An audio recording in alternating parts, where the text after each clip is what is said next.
اس شخص کی بات سن کر چند لمحوں کے لیے تو میں گنگ ہی رہ گیا۔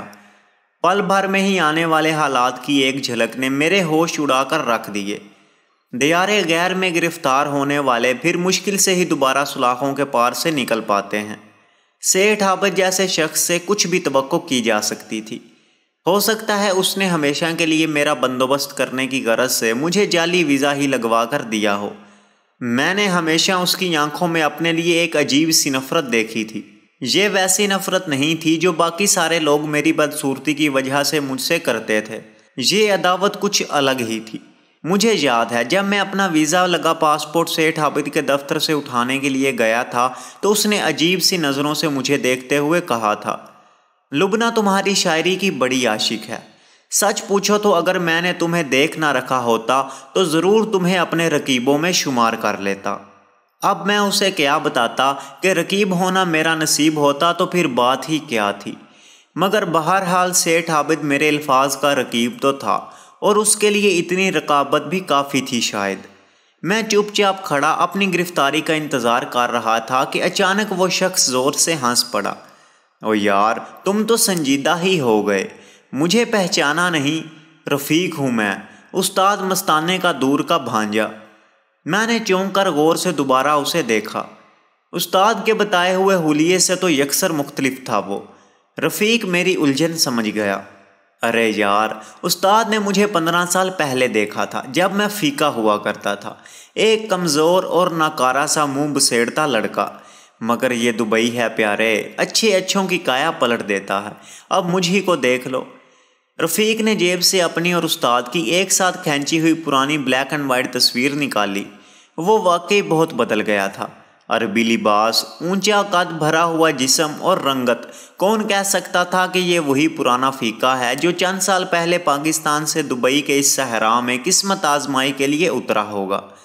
میں نے شکایت کی، بہت اچھا استقبال کیا تم نے، جان ہی نکال کر رکھ دی تھی میری۔ وہ زور سے ہنسا۔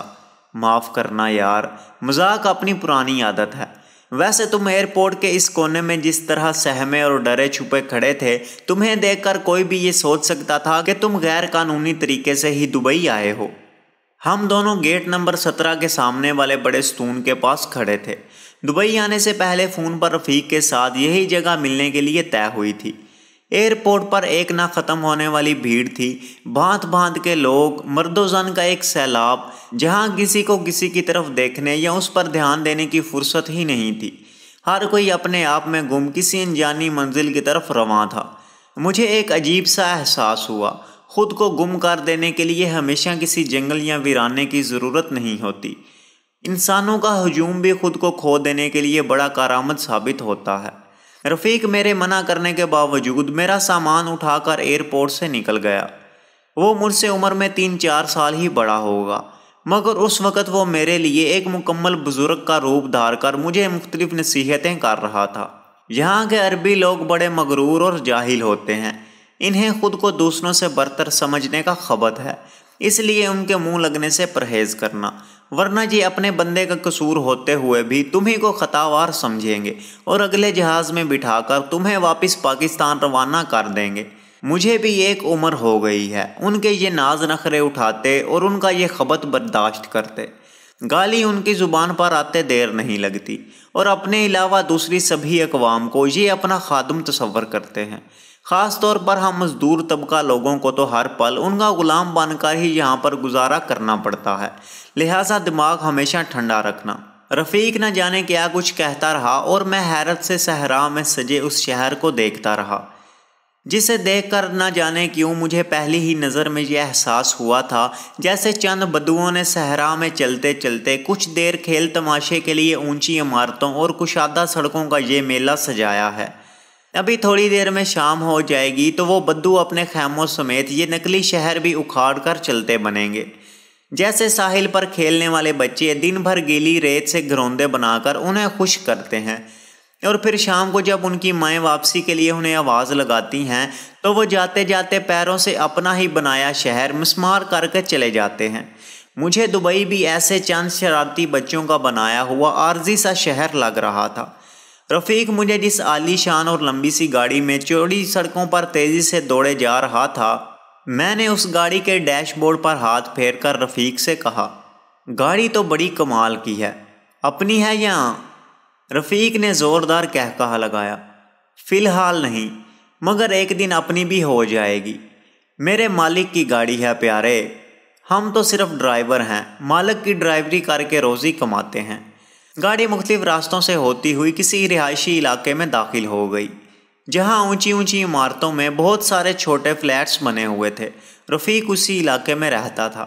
ہم اس کے چھوٹے سے مگر صاف ستھرے فلیٹ میں داخل ہوئے تو اس نے فوراً چائے کا پانی چولہے پر چڑھا دیا۔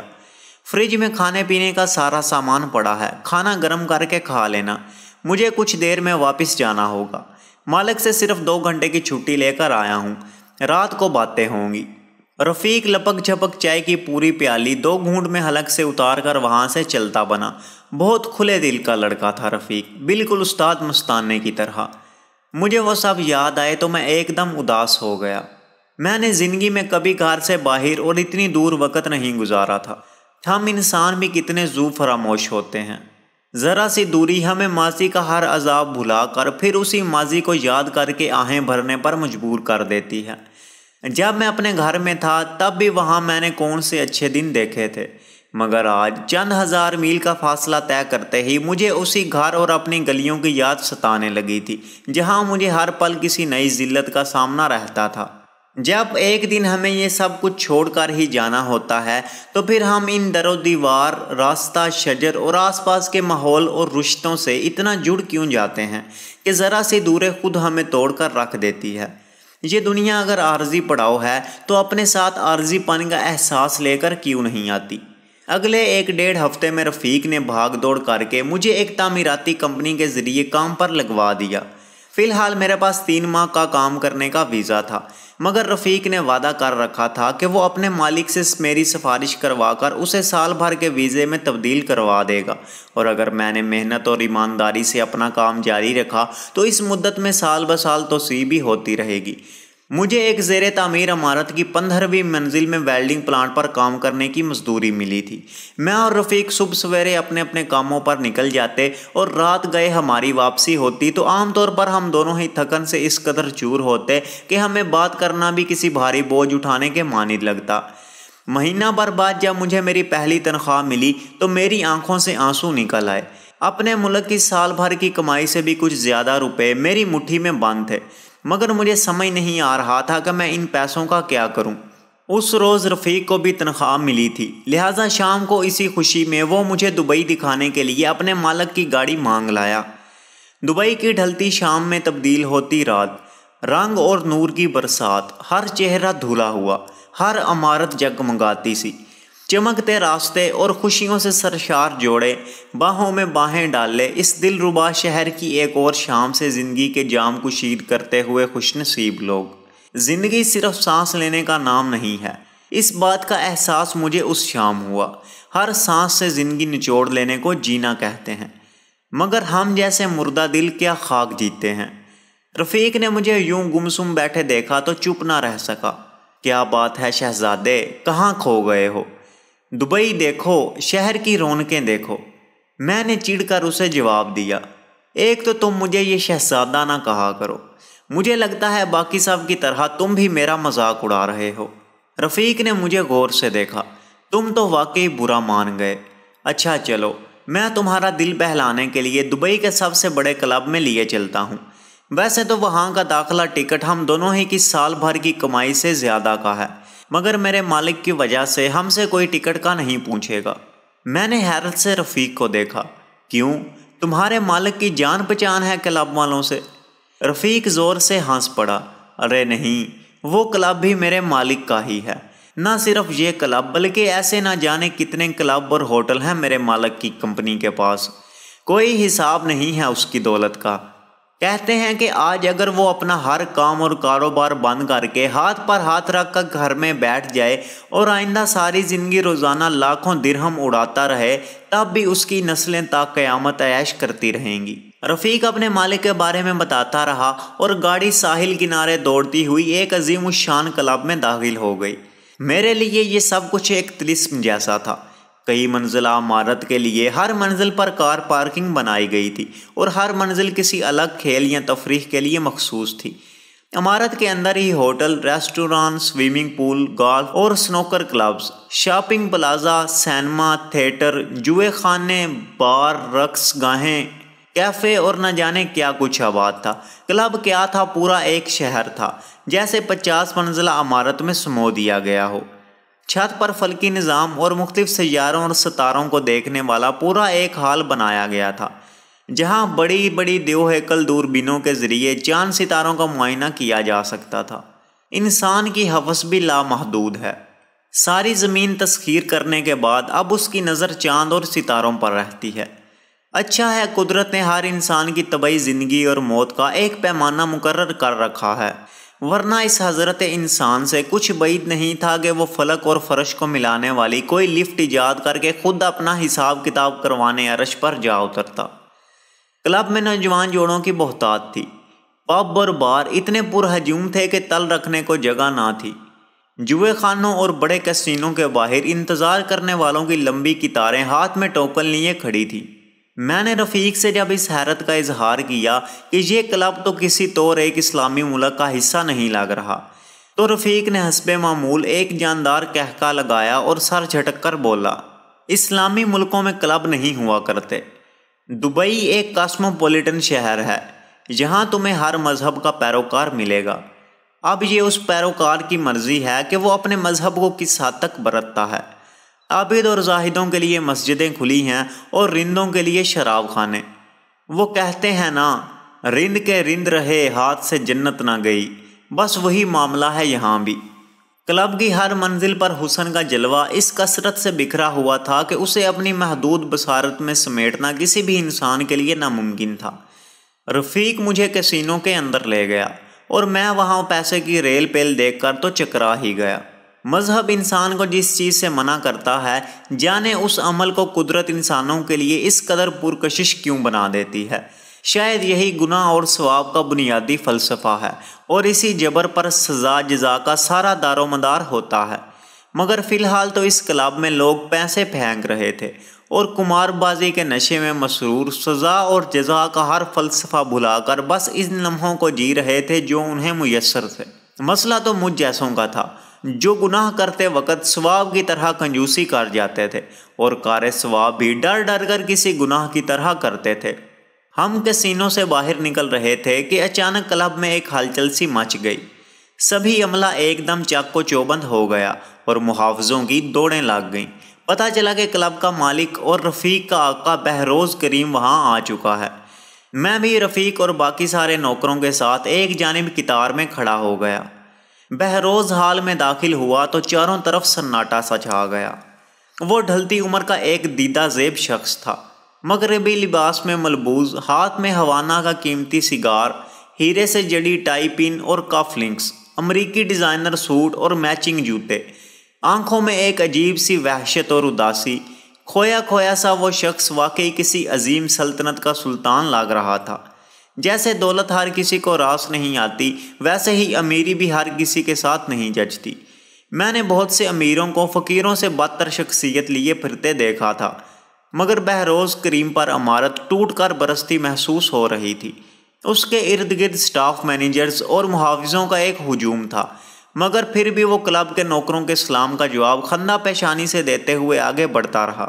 رفیق نے مجھے بتایا کہ جس رات بہروز اپنے کسی ہوٹل یا کلب کا دورہ کرتا تھا، وہ رات وہاں کے عملے کے لیے شب برات بن جاتی تھی، کیونکہ اس رات ان سب کو 1 ماہ کی تنخواہ کے برابر بونس ملتا تھا، اور اس مخصوص کلب کی ہر منزل پر موجود سبھی فرد بہروز کے مہمانوں کے طور پر برتے جاتے تھے۔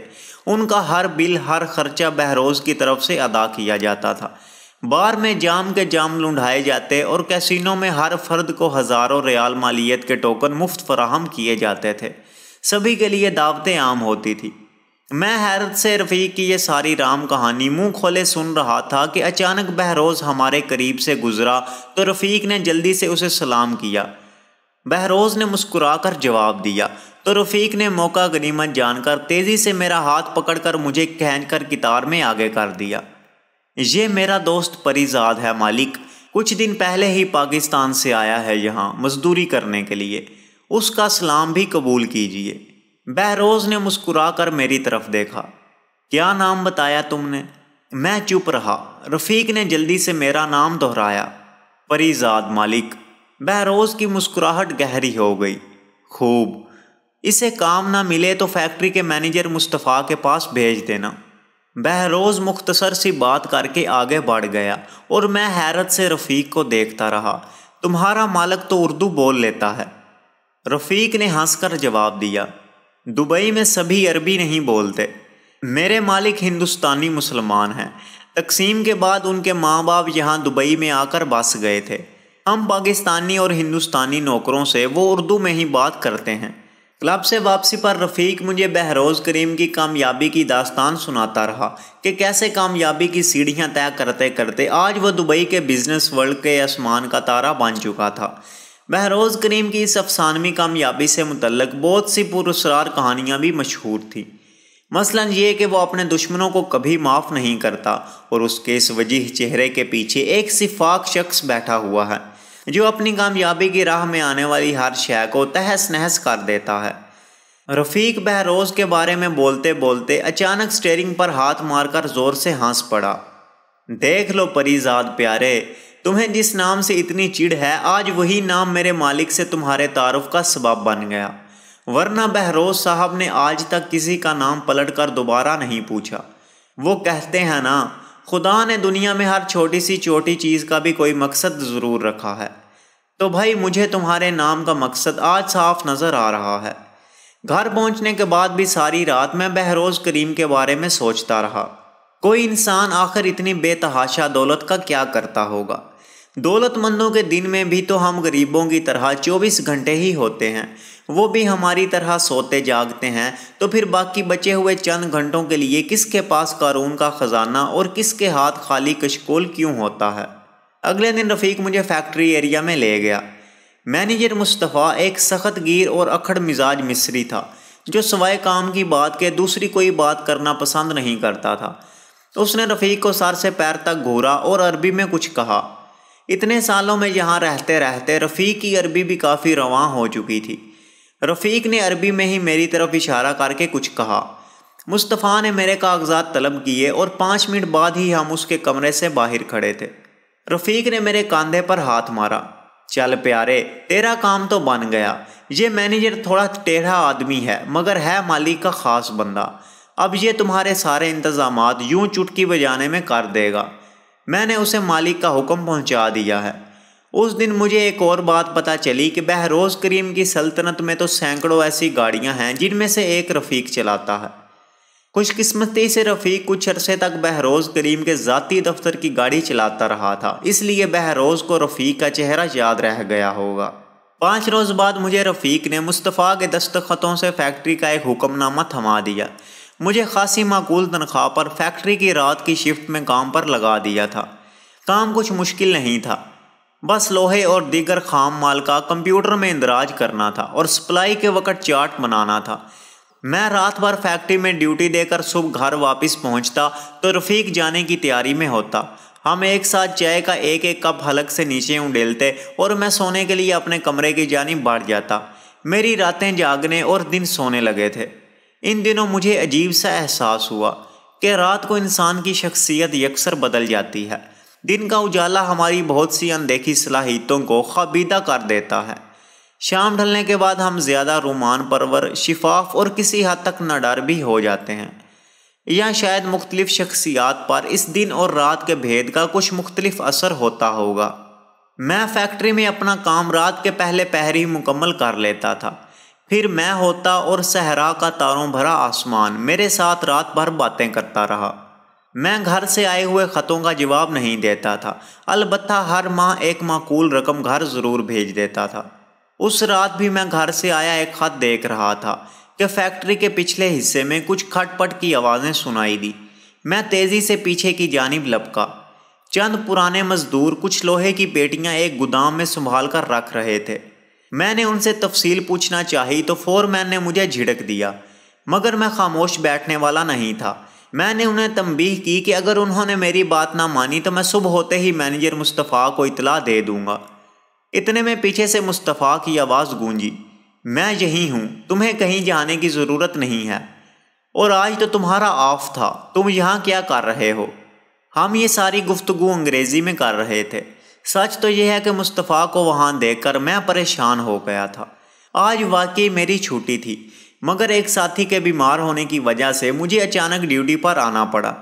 میں نے مصطفیٰ کو بتایا کہ شفٹ انچارج کے طور پر میری ڈیوٹی ہے کہ میں ہر چیز کا باقاعدہ اندراج کروں۔ مصطفیٰ نے میری بات لاپرواہی میں ٹال دی، ٹھیک ہے، تم نے اپنا فرض پورا کیا، اب تمہارے انچارج کی حیثیت سے میں تمہیں یہ حکم دے رہا ہوں کہ تم واپس اپنی جگہ پر جا کر بیٹھ جاؤ اور خاموشی سے صبح تک اپنی شفٹ ختم کر کے چپ چاپ واپس گھر چلے جانا۔ مصطفیٰ کی آواز کھردری اور لہجہ بہت سخت تھا۔ میں نے اس وقت ان سب سے بحث کرنا مناسب نہیں سمجھا، مگر میں نے سوچ لیا تھا کہ کسی بھی طرح بہروز کریم تک یہ اطلاع ضرور پہنچاؤں گا، چاہے اس کا انجام کچھ بھی ہو۔ بہروز ہفتے میں ایک آدھ بار اس فیکٹری کا دورہ بھی کرتا تھا، اور پھر چھٹی رات جب میں نے احاطے کے باہر بہروز کریم کے اسکواڈ کی گاڑیوں کو رکتے دیکھا تو میں تیزی سے ہال کے گیٹ پر آ کر کھڑا ہو گیا۔ مصطفیٰ بھی بہروز کے ساتھ ساتھ چلتا ہوا اسے کام کے بارے میں کچھ تفصیلات بتا رہا تھا۔ مجھے راستے میں کھڑے دیکھ کر مصطفیٰ کے ماتھے پر بل پڑ گئے۔ جب وہ لوگ راہداری میں میرے قریب سے گزرے تو میں نے اچانک آگے بڑھ کر بہروز کریم کو براہ راست مخاطب کر کے کہا، مجھے آپ سے کچھ ضروری بات کرنی ہے جناب۔ بہروز نے پلٹ کر میری طرف دیکھا، اس کے ماتھے پر بل پڑ گئے۔ اگر آپ کو ہماری یہ کاوش پسند آئی ہو تو برائے مہربانی چینل کو سبسکرائب کرنا مت بھولیں اور ساتھ لگے بیل آئیکن کو بھی ضرور پریس کر لیں تاکہ آنے والی مزید اقساط اور دوسری ویڈیوز کا نوٹیفیکیشن آپ کو سب سے پہلے مل سکے۔